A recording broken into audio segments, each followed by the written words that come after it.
So this is our 6-liter Powerstroke dually tow rig, and it seems to have blown head gaskets.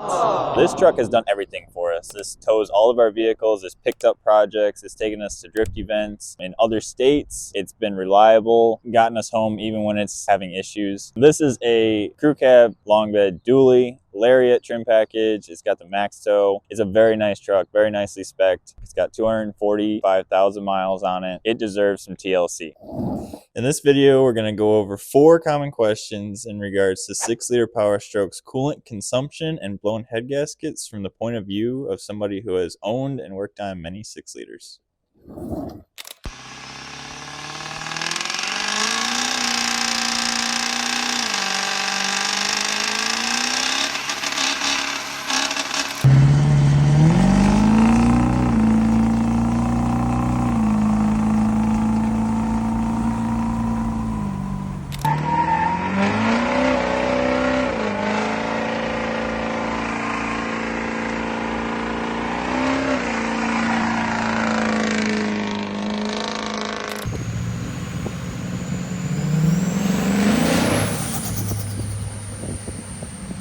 Okay, so question number 1, what does coolant consumption or loss in a 6-liter mean? Now, most times in a 6-liter, coolant consumption, or where the coolant isn't having an external leak, but you're still losing coolant in your degas bottle, your level is consistently going down after heavy towing or just daily driving, typically that is going to point towards the head gasket, which is very common on these 6-liters. Also, you can have external leaks. Wherever you're parking, you're having drips underneath. There can be multiple areas that coolant can be leaking from outside of the engine, and it have nothing to do with head gaskets either. Most common spots for external leaks are there's a plastic Y fitting right underneath the degas bottle. Those are known to crack and then start leaking from there, and those can be an external leak that has a spot underneath the truck.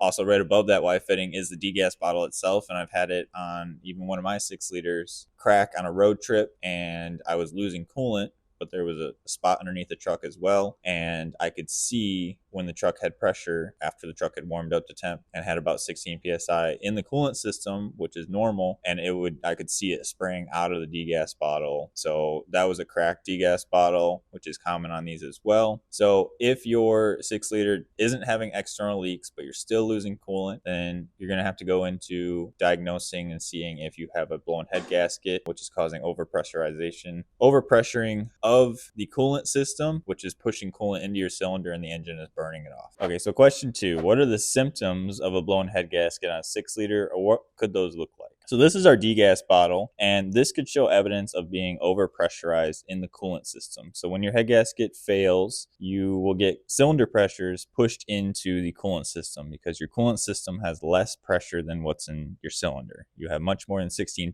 psi inside the cylinder when you're on the Powerstroke, and so that's going to push into the coolant system and overpressurize it past 16 psi. Now, these caps are only designed to hold 16 psi. So it's going to allow coolant to spray out around that cap. So this degas bottle did not handle the pressure, and my truck was putting more than 16 psi into it, so it was blowing out, especially when I was towing heavy. If I would have a trailer with a car in it behind it and it was cold, getting on the highway, I could literally see a cloud of smoke underneath the truck from this overpressurizing, going down onto the exhaust manifold and burning off underneath the truck. And then once the truck would be warm, you wouldn't have as much overpressurization, but still we have evidence of dried up coolant on this degas bottle, showing that we could have issues. Now, this isn't like a telltale sign. You could have this from, leaking if you're filling up your coolant tank and all that, but this is something to look for. And although every 6-liter that I've seen that has blown head gaskets, in my experience, hasn't had an overheating issue, it can happen in a lot of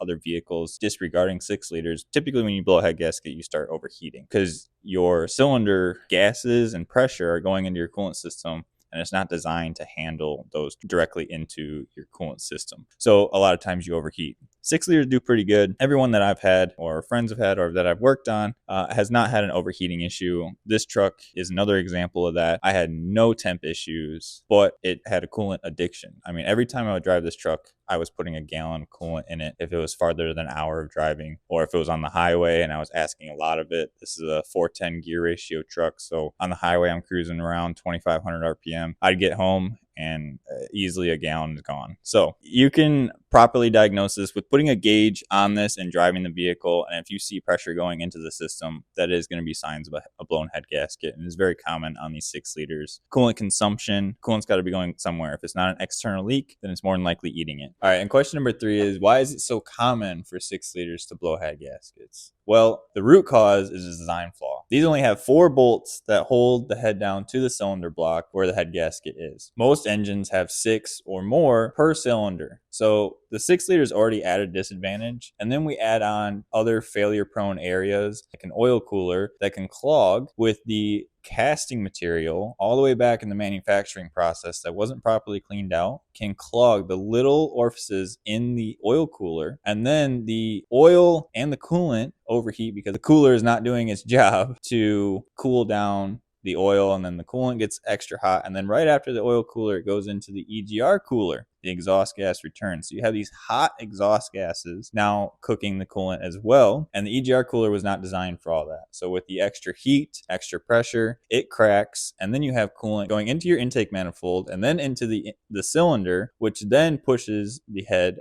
off of the block because the bolts that they use were torque to yield. So torque to yield are stretched to a precise point where they have the most clamping force. But when they're stretched past that, they lose a lot of that clamping force. So when you have coolant going into the cylinder, they're going to push those heads, stretch them, and then blow out the head gasket, or push the cylinder pressure into the coolant system, which ends up destroying your head gasket as well. So the main root is the lack of head bolts, and there is a solution for fixing this, which is commonly referred to as bulletproofing. All right, so number 4. So what is the solution? How do we keep 6 liters from blowing head gaskets or reduce that? And the answer is a term commonly referred to as bulletproofing, but that consists of replacing the head bolts that Ford put in here with head studs. Those increase the clamping force, and they don't stretch at all or as easily as head bolts do. So you're going to have that extra clamping force to keep that cylinder head down to the cylinder block and keep those gaskets from blowing out. As well, the EGR cooler that goes through your valley, you can either delete it or upgrade it. There are many aftermarket options that have better welds on the inside that don't crack under the extreme heat, and so you have less likely that your cylinder is going to have coolant get in it and you're going to be burning it off that way. Also, it's good to replace the oil cooler. It's really the root cause of it all. If you replace the oil cooler, you're going to have adequate cooling of your coolant and oil, and then when that coolant goes into your EGR cooler, if you still have that, then you're not going to be increasing the temperature inside that cooler.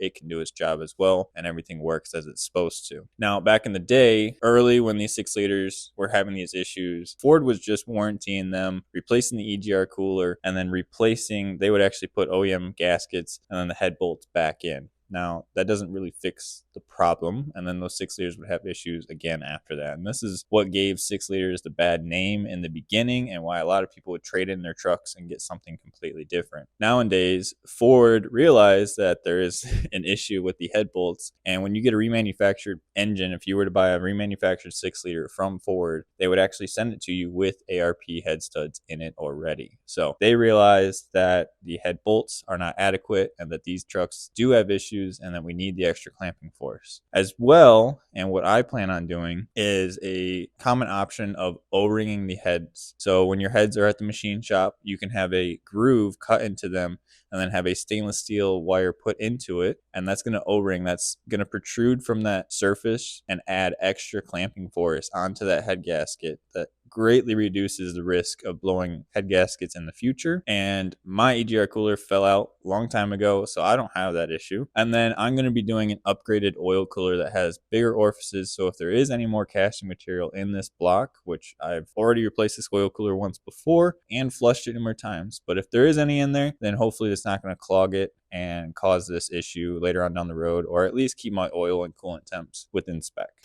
So we're going to be bulletproofing our 6 liter, and while we're in there, we might as well do some upgrades, right? Because that's what everybody does, is when they tear apart a truck, they got to make it better. Or is that just me? Anyways, let us know in the comments what you think. Do you own a 6 liter? Are you looking to buy a 6 liter? Let us know if this was helpful, and please consider subscribing for more turbo diesel content.